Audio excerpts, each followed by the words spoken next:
श्री गणेशाय नमः. श्री स्वामी समर्थ. जय जय स्वामी समर्थ. ओम श्री परमात्मने नमः. आज आपण इथे सेवेसाठी संत तुकाराम महाराज यांचा एक अभंग घेतलेला आहे. अभंग. गर्भाचे धारण तिने वागविला सीण.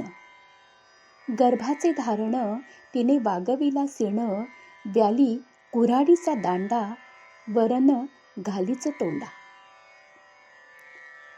व्याली कुऱ्हाडीचा दांडा वरन घालीच तोंडा. उपजला काळ कुळा लाविला विटाळ.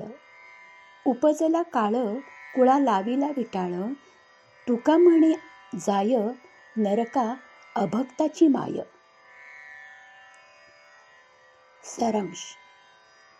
इथे तुकाराम महाराज अत्यंत कठोर संदेश देत आहेत. भक्ती श्रद्धा नसलेला माणूस त्याच्या कुलालाच नाही तर समाजाला सुद्धा घातक ठरतो. फक्त जन्म देणे नाही तर मुलांवर संस्कार पण करणे खूप गरजेचे असते.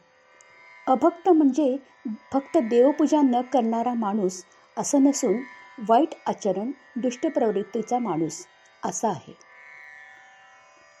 अर्थ. आईने मुलाला जन्म देण्यासाठी कष्ट केले पण ते व्यर्थ झाले कारण तो अभक्त निघाला.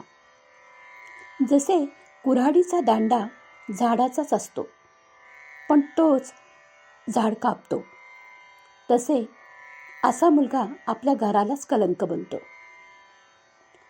त्याच्या रूपात त्या घरात जणू काळच जन्माला येतो कारण तो सर्वांनाच सदैव दुःखीच करत असतो.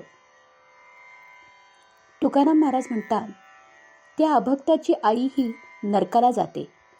तिने योग्य संस्कार त्याला योग्य वेळी दिले असते तर तो असा झाला नसता कारण जन्मताच कुणी गुन्हेगार नसतो. आजच्या समाज व्यवस्थेला हा अभंग अत्यंत महत्त्वाचा ठरेल. श्री स्वामी समर्थ. जय जय स्वामी समर्थ.